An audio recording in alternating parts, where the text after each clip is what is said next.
We're on to books 8 and 9 of Alasdair MacIntyre's After Virtue.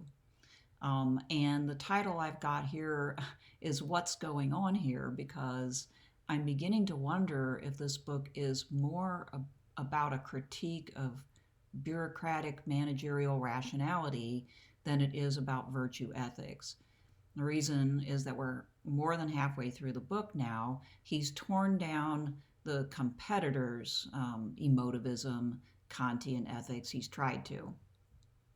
And he's hinted that he wants to more or less rewrite the narrative of the West to rehabilitate Aristotle and bring Aristotelian thought back.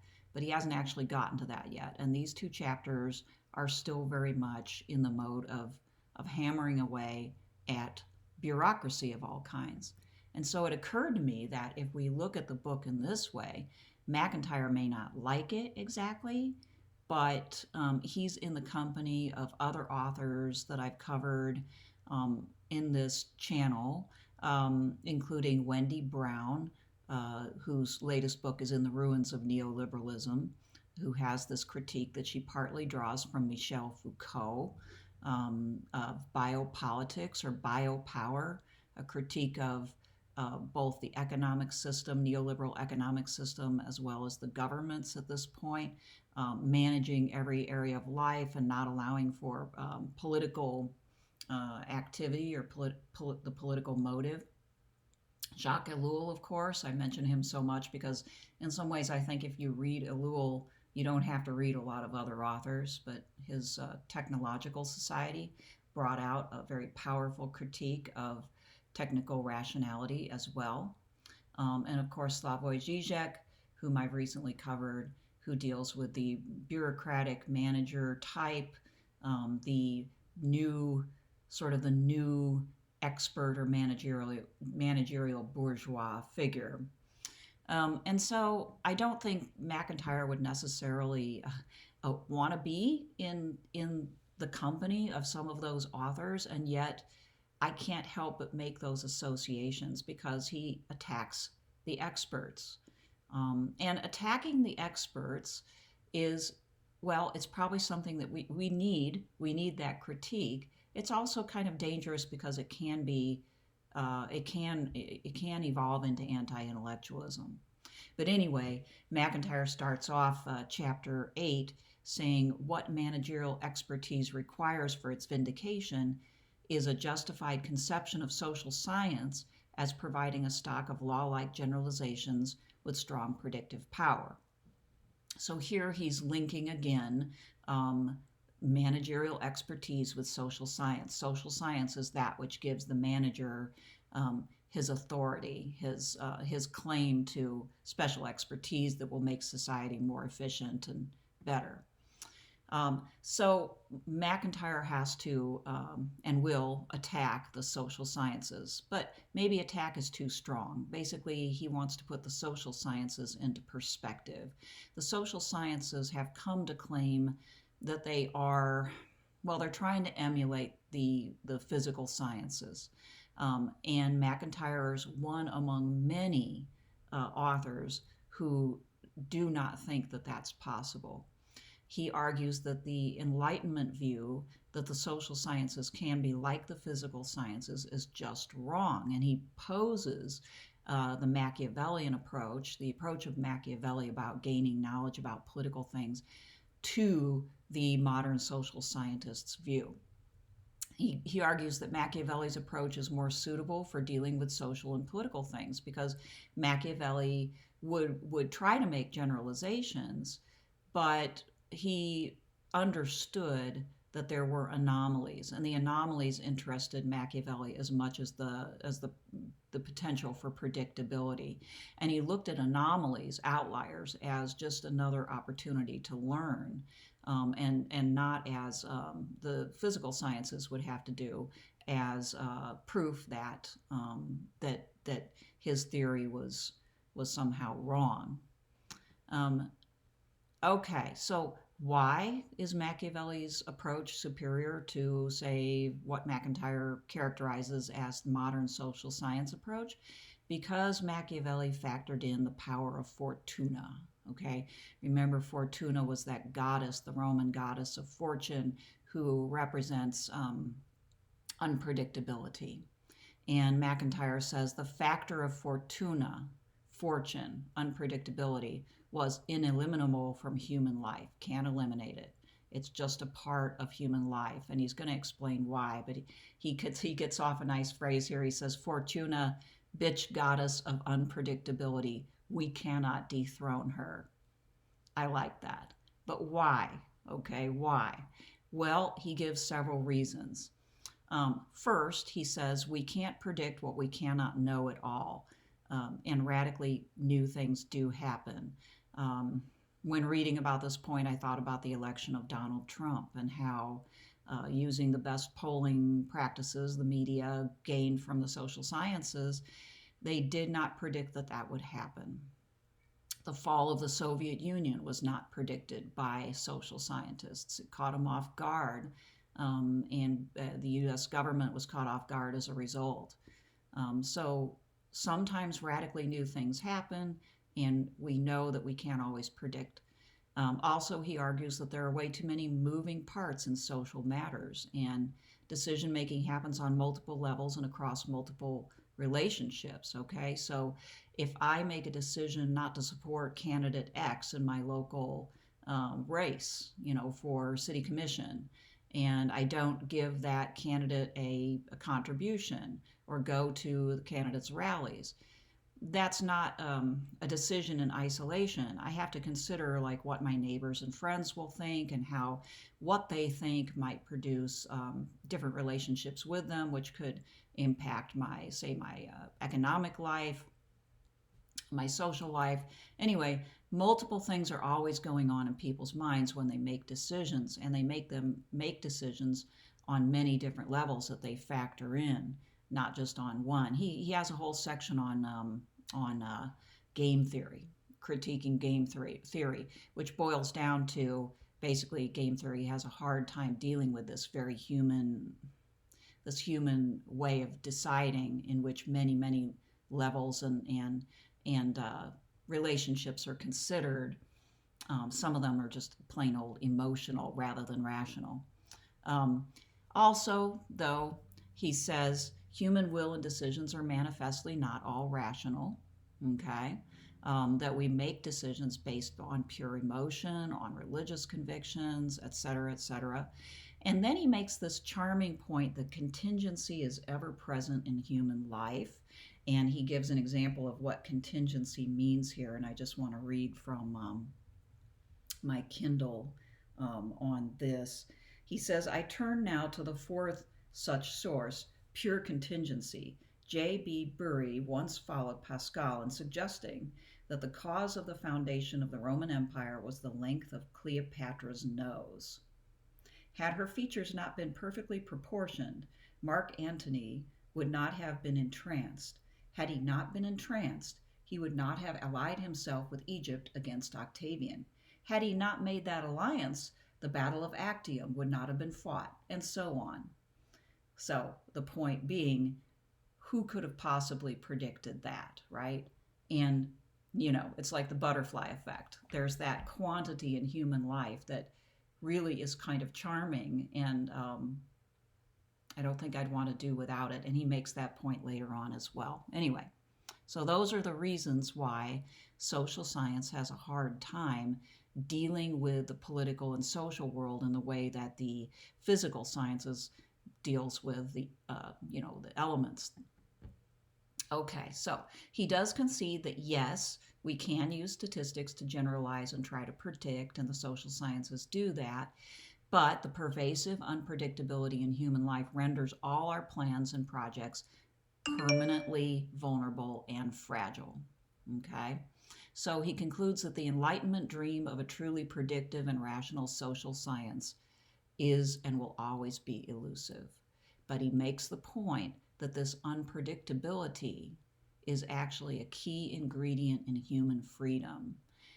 Remember, he's hammered away at this corporate as well as political, bureaucratic, managerial system that we've gotten ourselves into, and how it has taken away choice and has, constrained people more and more based upon this false claim, in his view, to expertise. So it shouldn't come as a surprise that he just outright makes the point that, this aspect of human nature, this unpredictability of human experience, is actually not the curse that the expert makes it out to be, but maybe our saving grace, because it's what provides us with freedom. The cost of freedom may be just our inability to control everything. But we have this dream of being able to control everything that comes from the Enlightenment. So, that made me think of customer service. Okay, have you ever gone to a store? Well, yeah, everybody has had this experience, right? And some of you are living this experience, right? Because you go into a store and you meet up with the representative, is what we call them now, and that representative has been trained in the latest customer service techniques. It's a science. They're told things like, if you get within 10 feet of a person, make eye contact. If you get within 5 feet of a person, make sure you address them. Okay, say something. It is down to a science in the way that campaigning is down to a science. But it leaves you cold. And if you have to do it, if you're one of the many people that have been trained that way and are evaluated on the basis of your great customer service, you have to know, like, you feel very, very constrained. It doesn't feel quite human. And as a matter of fact, if people in the workplace, if your boss forces you to be this way, if they're really relentless about your great customer service based on the latest scientific, analysis of what the training ought to be like, well, your workplace becomes downright totalitarian. And it can actually backfire into less productivity as employees begin to rebel in their own way, which may just mean finding ways to shirk their responsibilities or gain some sort of freedom, sneak off to the back room and, smoke a cigarette or whatever it may be. So what does this mean for bureaucratic managerial expertise? Well, for MacIntyre, it means that the manager's claim to status is, well, it doesn't have a great track record, and it's potentially oppressive. Doesn't have a great track record, as in his view, bureaucratic management doesn't make things more efficient. And when they try to make things more efficient through, for instance, the great customer service, they can become potentially very oppressive. Well, this is, of course, more a point in government than it is even in the corporate world, but he's aiming at both, right? So we have this mid-level monster god, the manager, who thinks that basically he can control how you look, how you express your emotions, what points of view you have, how you come across at every level to the customer, how much bling you've got. Forget what movie that was, but that a movie where they're like loaded up with lots of, I think they called it flair. Somebody will tell me what that movie was. He has this quote, this great quote. He says, "The fetishism of commodities," which is a reference to what he's learned from Marxism, has been supplemented by another just as important fetishism, that of bureaucratic skills, right? So we look up to the manager as though the manager is some sort of god. He says we have developed a metaphysical belief in managerial expertise at every level. That is a point that so resonates with Wendy Brown's view of neoliberalism. It makes me think that there's a lot of convergence going on here in my own experience of these authors, whether they know it or not. Whether you could ever get a dialogue between somebody like Alasdair MacIntyre and Wendy Brown, I don't know, but there should be, and in this channel there is. So having criticized the sort of mid-level monster god that oppresses the employees and the, I guess, the constituents, is the answer Marxism? Well, surprise, not really. Of course, MacIntyre says no, and for good reason. He makes a point similar to what Ellul has made and other authors have made, that Marxists organize and move towards power in a way that is very Weberian, which is just a way of saying that they too basically embrace bureaucracy and, top-down management, and the management not only of our actions but also of our ideas, our thoughts, and so on. So his question that he raises, and we're into chapter 9 now, is Nietzsche or Aristotle.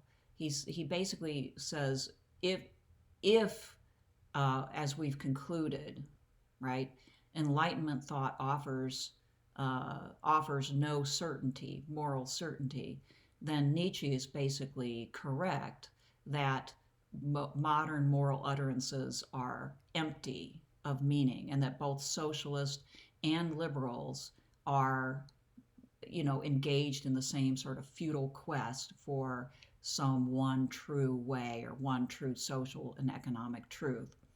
And so Nietzsche has more or less allowed us to see one of the two, as he says, one of the two genuine theoretical alternatives, which is nihilism.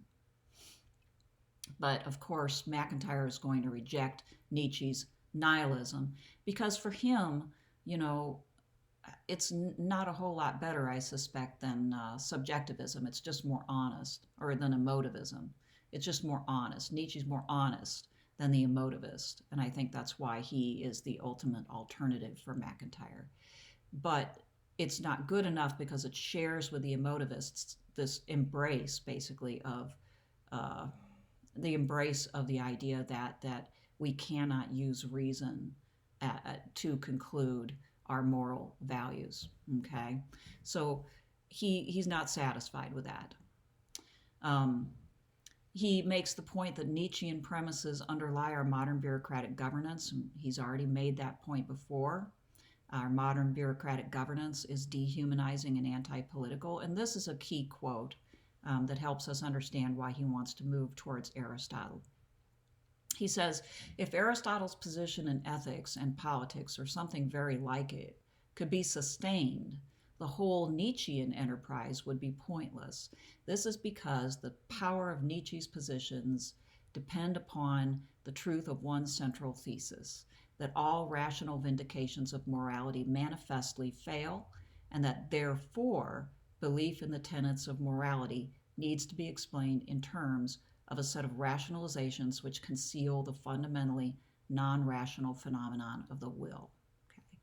I like that quote because basically he's saying if we turn to Nietzsche, it's because we've concluded that what came before all of this, the breakdown as he sees it in moral reasoning, it would only be if we concluded that what came before it, which is Aristotelianism, was wrong, right?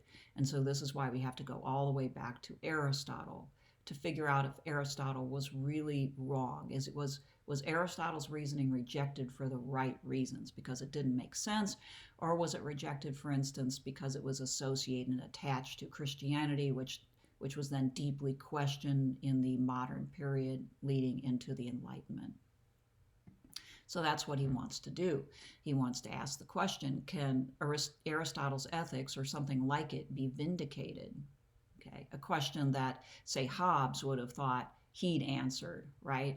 And MacIntyre is saying, no, I want to go back and see if that's really true, or if the rejection of Aristotle was based on a misunderstanding of Aristotle or a prejudice and not good reasoning. He says Aristotle focuses on what kind of person am I to become, rather than a set of rules for refereeing inevitable disagreement, which is more the liberal way of thinking about justice or ethics. I'll just leave you with this. There's a potential problem for MacIntyre, and that is that going back to Aristotle means going back to more or less ancient idealism. And ancient idealism, Plato and Aristotle, when they made pronouncements, they made them as if they were universal. Now, Aristotle dealt with all kinds of different constitutions and peoples, but he didn't make the argument that what is good for this people is good for them, and what is good for these people over here could be completely different, but is just as good. When trying to build his virtue ethics, And when trying to build his political philosophy, he appealed to, well, he more or less claimed that what he was saying was simply true. That's certainly the case for Plato as well. So, they can both be seen as fathers of the European philosophical project of aiming at the truth that culminated in the Enlightenment. And this is the way Nietzsche sees Plato and Aristotle. Nietzsche attacks Socrates, Plato's teacher, on this basis that it was Socrates who started what Nietzsche thought of as futile rationalism, which led to nihilism. It led to, it made people question everything. And then Nietzsche, of course, added in Christianity there, that those two combined sources of thought led to a questioning of everything that led to the discovery that there was no truth. Okay? So for MacIntyre to go back to Aristotle is to go back to someone who thought there was a universal truth that could be discoverable or could be approximated. Okay? But MacIntyre himself has already conceded or ceded that ground, okay, and would not make the claim that what he's writing about is of universal validity, but applies to say the Western world or Western civilization. So that's a potential philosophical problem for MacIntyre. All right, well, I will see you next week. Bye.